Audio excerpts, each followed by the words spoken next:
Well, hey folks, how's it all going? Welcome back. And oh man, what are you building there, town? Well, I'll tell you what, a step stool planter holder, flower holder, whatever you want to call it, folks. That's what we're building today. A super simple project. I'm going to show you how to do it. Stay tuned. All right, there it is on the workbench. Let's talk a little bit about the principles behind building this. And if you see, I've got the basic principle right there. That's a 30, 60, 90 triangle or square. If anybody took any drafting or even geometry class, we always talked about 30-degree angles, 60-degree angles, 90-degree angles. So our 30s, that's a 30-degree angle. At the top, that's a 30-degree angle.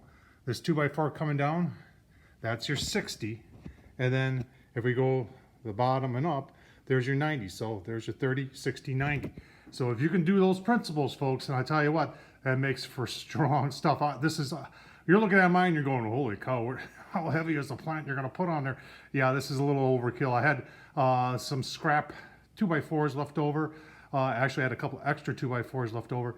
And from the, as you can see, the bucket build there, and my 90-year-old mother had asked, could I make a two-tiered planter for her? And I started thinking about it, and you know, this is what I came up with. It doesn't use a whole lot of wood. In fact, you can do this out of just you know, 1 inch or even 3/4 inch cedar if you wanted. That'd be plenty strong. This you can actually stand on. This is really strong, and we're putting it all together. When we're using, you see the Craig jig over there. We're using the Craig jig for some of the joinery. We got a screw up in the back. And I'll tell you what, let's just start building. I got to build one more of these. I got it partially assembled and just want to go through some of the steps with you so you got a better understanding as to how this is built. 30, 60, 90, super simple. All right, people always ask dimensions. You can build it to whatever you want, but if you want to build it like mine, this board right here, which there's going to be two front legs, they're 36 inches, and that's the 30-degree angle. So that's measuring from here down to there. The back leg is 24 inches. That's the one with the 60-degree angle. When I'm measuring from the back to the short side of the 60-degree angle. So when you get to this side, it's more like 29 inches. But like I said, you can make this whatever you want. You be creative. Maybe measure what kind of plants or what kind of pots you're going to put on there, and that'll tell you exactly what size you need to make. What I'm trying to show you here is the principle of using a 30, 60, 90 to build a very strong step stool planter. All right, like I said, I'm using a Craig jig to put those, and they're called pocket holes. You can use any kind of pocket hole jig you've got. And how I'm cutting it is that this is just a piece of scrap, but this has got my 60-degree on here, and I'm just using the drill bit that comes with it. You can see how that's shaped like there. And then you just, the nice thing about the Craig jig is once you set it up,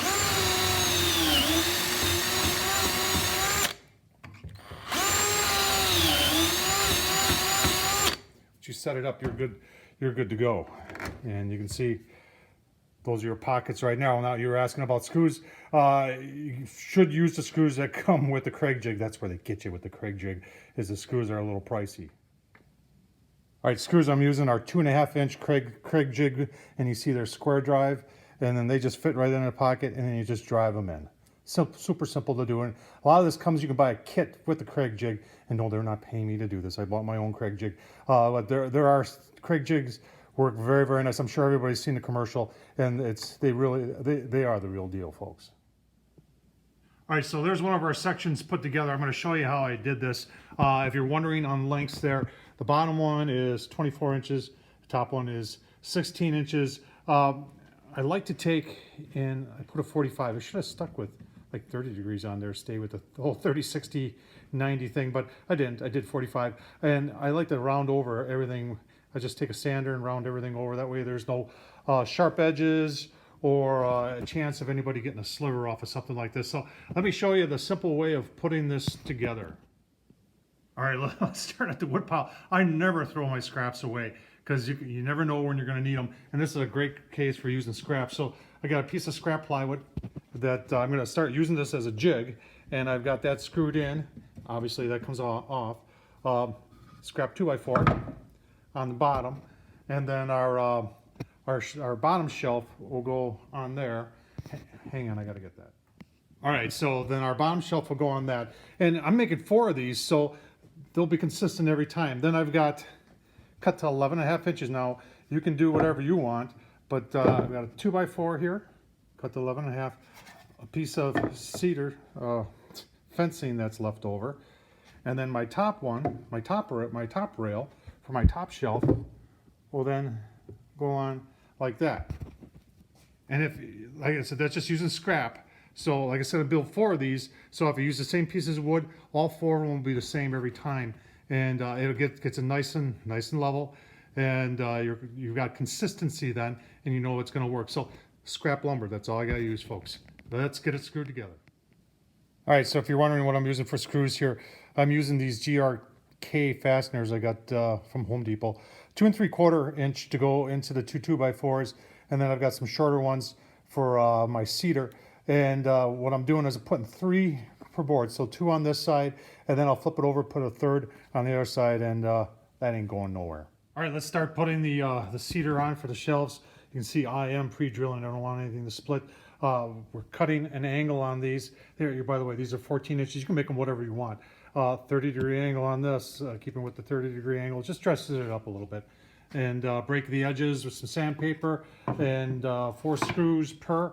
And then I'm going to put a little piece of cedar down here. It'll actually and go up here too. Just a little bit of trim. You don't have to do this, but as you can see, that's what we got on that one, and it looks pretty decent. All right, so putting the top 3 on, just more screws, lay them out. Like I said, cut them how you want them, but this is kind of how I want them. And just screw them into place. I'm pre-drilling everything so we don't split the cedar. All right, folks, just put the top on, and that's cedar also. And like I said, you can, at your own discretion, I went that long right there. That is probably 18 inches right there. And if you're wondering what size these is cedar deck 5/4 cedar decking. And it's 6 inches wide, so 5.5, and that's what we're using here. And I tell you what, we're gonna just, as you can see, we're gonna put that little trim on the bottom there, and we'll do that next. All right, folks, there's the finished product. Like I said, I'm liking them. I think they turned out pretty decent. You can tell that I put a little wood sealer / stain just on the cedar, nothing on the pressure treated, doesn't need it.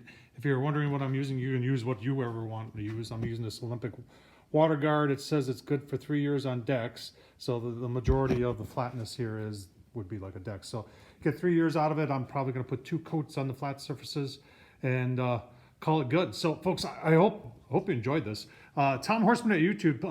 Please subscribe.